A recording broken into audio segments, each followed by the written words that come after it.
Good morning, Fort McMurray, Wood Buffalo, and the rest of the world. You've tuned in to the Mac City Morning Show. I am your host, Elliot Pierre. We're going to start today's episode off the same way we start every episode off, with a moment of gratitude. I know you could be doing a million other things with your time, and the fact that you spend it with us truly does mean the world to me, so thank you. On that note, Tanner, hit him with the intro.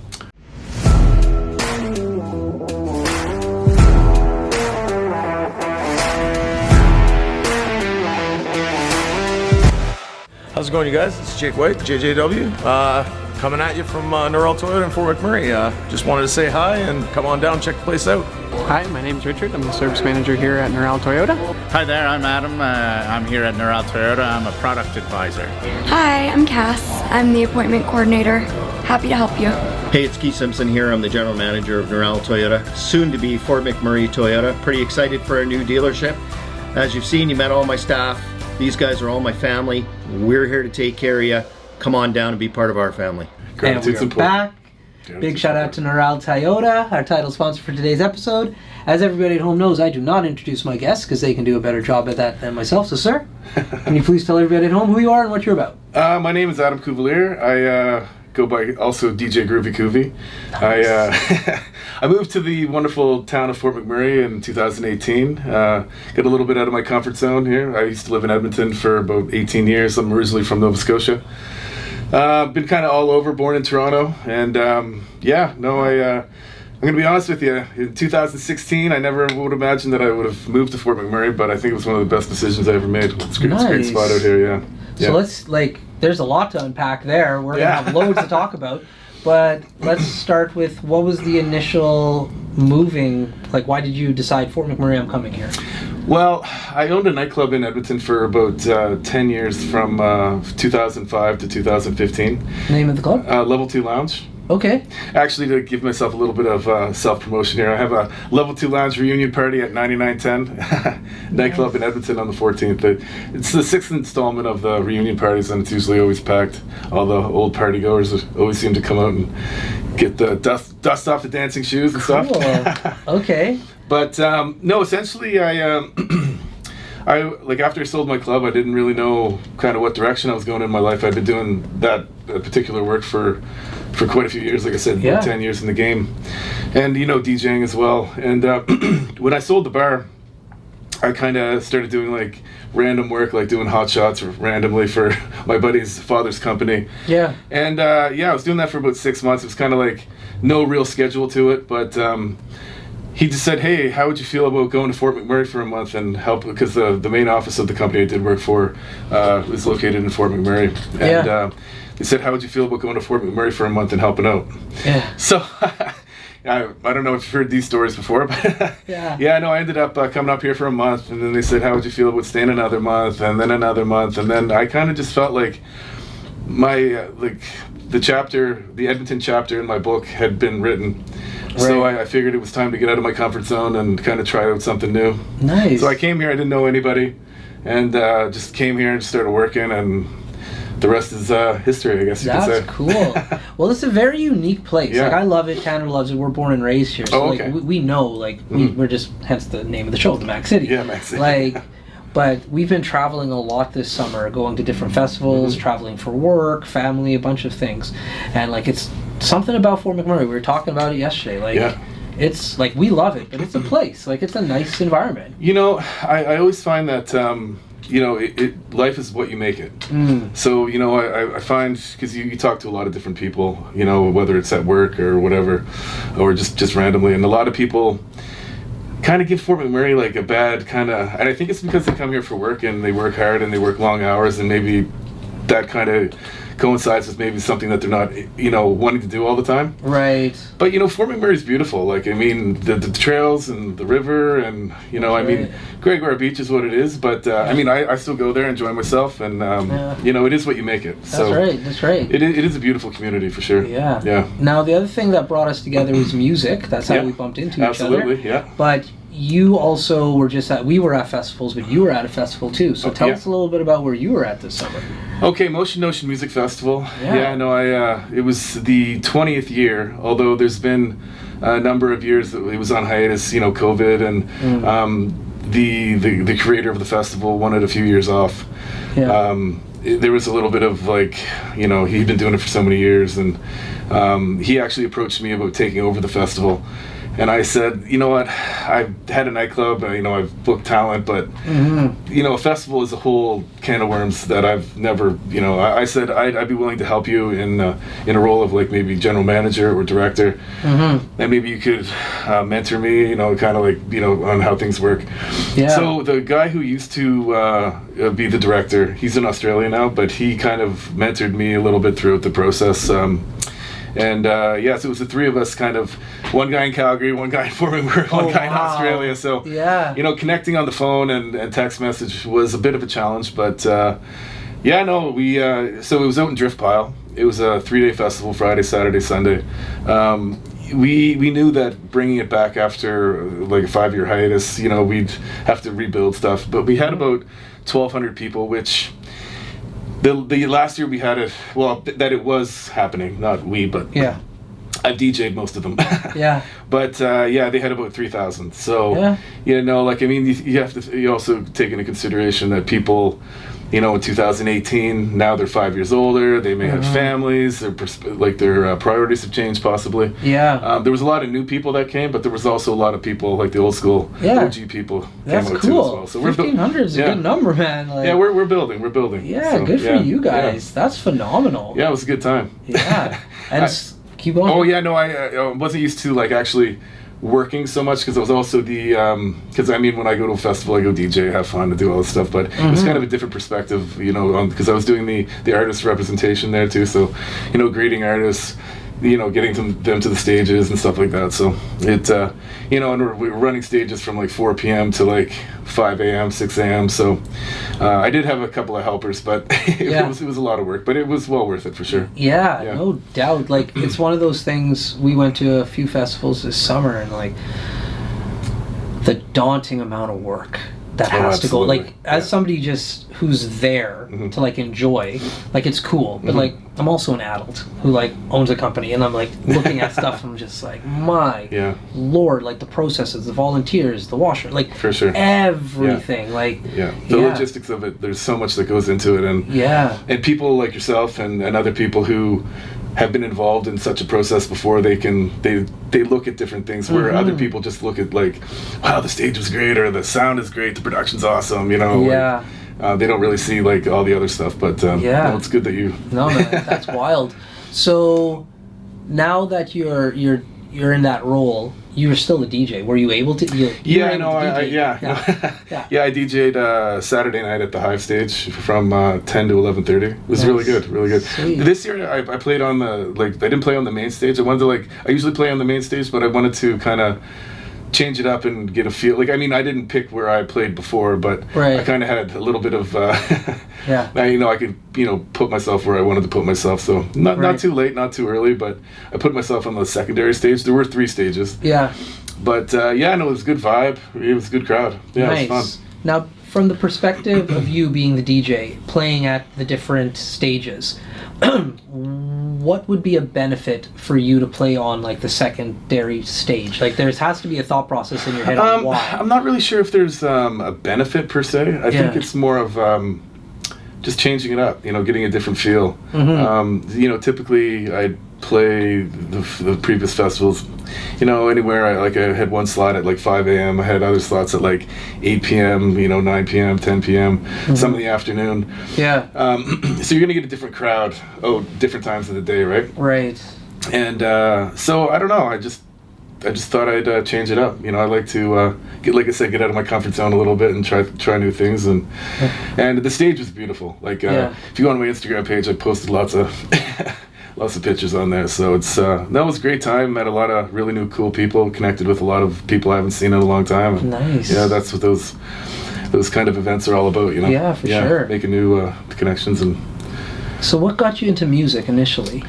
Well. That's an interesting story in itself. My mother, she was a fitness trainer.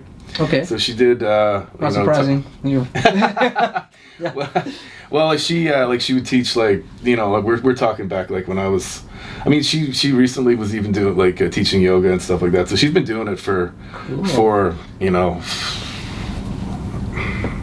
30 35 years probably. Yeah. You know, I mean, as she got older, she, you know, was doing yoga instead of, you know, step, which was really popular in like the 90s and early 2000s. But, you know, essentially what she would do is she would go to Halifax. I grew up in a small town called Mahone Bay. Okay. And she'd go to Halifax and go to like Sam the Record Man stores. I don't know if you're familiar with I'm those. very familiar with Sam the Record Man. Yes, yes, I am. Yeah, so she would buy like vinyl, and she would actually buy like 12-inch singles and stuff like that that were, you know, indicative to what DJs would buy. Okay. So what she would do is she would take the vinyl and then she would dub it onto cassette tapes. So she had a Tascam dual cassette player with pitch control. So for those of you out there that don't know what pitch is, it's the tempo, it's the speed of the music. So she would actually mix. So she would beat match, like, I mean, we're talking about cassettes, so Yeah. I mean, it was very short mixes, but Yeah. I was fascinated by that. And I was like maybe like 13, 14, 15. Yeah. And I just watched my mom do this stuff, and like, now I'm kind of like, you know, dating myself here a little bit, but I used to have like a Walkman. Yeah.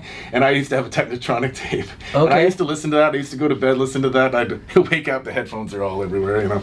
But this is like when I was, you know, we're talking 1991. You know what I mean? Yeah. So that's kind of how I got into like music like that. I never actually bought my first set of turntables until about 1998. Okay. But yeah, so it's kind of been it kind of ramped up when I came out to Alberta. You know, I started going to like, you know, a lot of all-night parties and stuff, and I was just fascinated by like the DJ and what he was doing, and I just wanted to be that person, kind of being the selector of the music. And Yeah.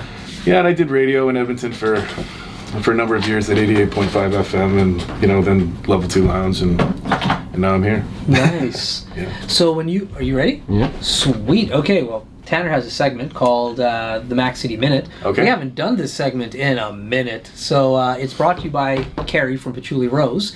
So you're going to see Carrie's ad at the end of the video, but Carrie, thank you for your ongoing support. Tanner, in with the Mac City Minute. Question number 1. What is your favorite go-to artist to listen to when you are relaxing?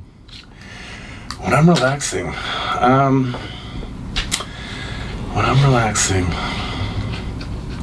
Flume. Flume's good. Yeah. Yeah. Flume at Burning Man is a great story. Yeah. Yeah. You'll have to tell me that one. Question number 2. What was your favorite after-school snack? Oh wow, that's a tough one. It's been many moons. To be honest with you, I don't know if I can. My mother and my dad did a lot of cooking growing up, but usually when I got home, supper was pretty much on the go. I don't know if I had many snacks, Fair enough. and my memory isn't that great from when I was like in my teenage years. So That's all right. Question number 3. What is one artist you think everyone should listen to? I'd have to say, oh, that's a loaded question. Yeah, it is. Pete Tong. Question number 4. What was your most shocking part about moving to Fort McMurray? Well, I can answer that one right off the bat. I needed a new pair of Bluetooth headphones, and I can't remember who I asked, but I asked them, where's the Best Buy? They said, no Best Buy. You can go down to the Staples at the mall. So I was like, okay, cool. Yeah. And your final question. What is the story behind your DJ name?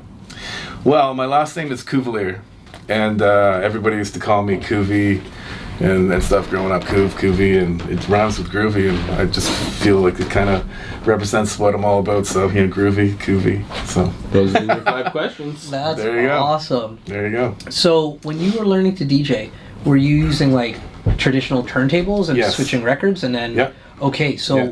what has the transition from that to what you guys use now? Mm-hmm. Like, how challenging or was it to switch over to that? Like, you've seen a huge Oh, shift. for sure. And you know, it's ironic that you asked me that, because one of the DJs that I booked for Motion Ocean, her name is DJ Bijou, a good friend of mine, Sylvia.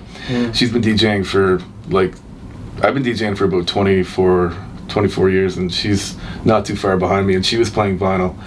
So the thing is with vinyl, it's all about ear. So and the platters are so. Okay, so how can I explain this? So when a record is playing, Yeah.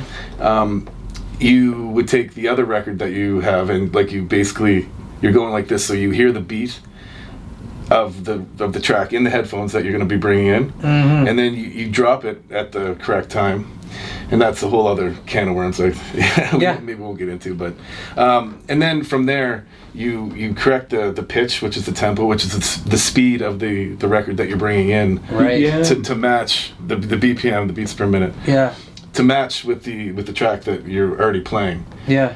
So, getting that matched is like, it took me about a year to kind of like get that kind of technique down. Yeah. Because it's like, basically you have to train your brain to get around all the sounds that you're hearing, because there's a term called like shoes in the dryer, boots in the dryer. Yeah. So if you've ever think about like putting a pair of sneakers in the dryer, it's like da da da da da da.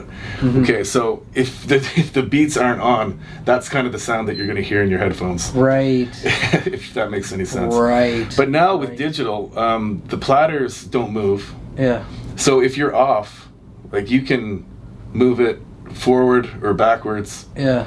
And you don't really hear it. Now with vinyl, you got to be real slick with that, because if you speed the record up, you're going to hear like wow. Or like, or if you slow it down, it's much more like kind of an art. So like basically with vinyl, back in the day, you only had people playing that were like, there was a talent level, right? For sure. With digital, I mean, I'm just gonna say it. Everybody can be a DJ now, because it's I mean, once you get the technique down of like in your ear and stuff like that, and I mean they have like the BPMs right on the CDJs too, so the learning curve is quite a bit lower. Yep, so, 100%. Yeah. I've always been fascinated. Like I love music. From a young age. Sure. My parents are very musical. Like I come from a culture of music. Beautiful. And so I remember being in college and like I don't know. I like to party, and I made friends with a guy who's a DJ, and he's like, "Hey, come up one night and like you can like just see what's up." Yep. So it was on turntables with vinyl, and then I was up there. It was at a place in Edmonton called the Wunderbar. The Wunderbar on White Ave. It's Wunderbar, but it was German. Wunder. Yeah. I remember that one. Yeah, I remember that. It was a hole in the wall. Anyways, nobody was there, so he's like, "Come up and play around." And I went up there, and I was just like everything you've described, I was there. I was like, "There's no way." And you try and you fumble it, and it's like, I can't. And I didn't want to put the time and effort into learning. I'd like to listen. But like recently, I've been able to get on some CDJs and like look at it. And if you're with the DJ, which I've been lucky enough to like already have things queued up and lined up, and you're just like, I need supervision, but the learning curve was like, one was instrumental. Like I couldn't get it. It was like climbing Mount Everest. I'm like, I'm never going to be able to do this. Yeah. This one, you could be like, if I messed around long enough, I might be able to figure this out. Not to like say anybody who's a DJ now is not at that same level, but it's definitely a different entry point. Yeah, it helps if you have like an actual beat, because that's kind of like what you match. Like a lot of times too, like I don't know, I call it high risk mixing. So like, but a lot of times too, what I'll do is I'll get it matched, but then I'll drop the track in on the breakdown of another track, so there is actually no beat. Right. So you really, that's where starting the secondary track that isn't playing for the crowd, it's really important to make sure you have it bang on. Because if it's off, and then once that track has a beat again, you want to make sure that they line up, right? So like that's kind of like a more advanced kind of mixing style. But and same with records. Like my dad's an audiophile. Like he has a beautiful record setup with his amplifiers and everything. We had like back in the day, we used to get eggshell cartons, and we would like put them on the wall. Things have definitely improved since then. But it was just like that lever that you're talking about that your mom can speed up or slow down. The tempo. Like all of a sudden now you're with the two turntables and you're trying to do that. Like it's just, I just remember looking at it with my buddy, being like, you know what, I'm out. Not you know, and the funny part is too is like when you first started to learn, and you hear that you have it like on for maybe like 10 seconds, but then you can hear it starting to gradually fall off. The mix, like the beat, it starts to fall off. Right. So that's when you gotta like correct it. So the idea is, like I mean, a lot of the mixes that I do, you know, they're like 1.5, 2 minutes of 2 tracks playing. So you gotta make sure I mean, that's a lot more difficult with vinyl. Like, I mean, Yeah. I haven't played a record for, I don't know, 5-6 years, but Yeah. I mean, it's like riding a bike, you know, you get back there and play a few, you kind of get the hang of it again. Yeah. But it is much more of an art. Like the turntables, the vinyl turntables is much Yeah. more of an art, in my opinion, than the digital technology. Don't get me wrong, I still love the digital technology. Like, I mean, without technology, you know, I always find, just kind of talking about something else, is like, you ever watch a movie and it kind of looks like, you know, it might be however many years old, but you can always date the movie by the technology. 100%. The laptops, the TVs, the phones, the cell phone, you know, so, you know, technology, it's great because it helps our lives move along more smoothly. Yeah, and you don't Most gotta, of the time. You don't got. Oh, time's up. Oh man. All right. Well, that's a loss for them because we're gonna keep talking, but we're at the end of the episode. Okay. But before I cut you loose, everybody gets a shameless shout out or plug. So you Okay. have the mic, the camera, the lights. Have fun. Okay, well, first off, I want to support local. My buddy Retta, he has the Optimum Health down there by Town Hall, the old Town Hall nightclub there. So I thought I'd rep him, give him a shout out. Also, if you're in Edmonton on September 14th, I have a party going on at 9910 nightclub. It's at 9910 109th Street. So if you say that you listen to this podcast, you can come in for free. There we go. I like that. Well, for McMurray with Buffalo, the rest of the world, that's been another episode of the Mac City Morning Show. From the bottom of my heart, thank you very much for tuning in. Big shout out to our title sponsor, Neural Toyota, as well as Kerry from Patchouli Rose and the beautiful people at Coldwell Banker. Hope everybody at home is having a great day, and we'll see you tomorrow. Peace. See you later. I said this. That's another Mac City Morning Show done.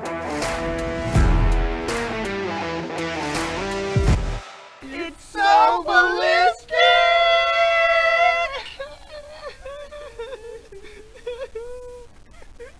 Talk about quenching your ugly thirst.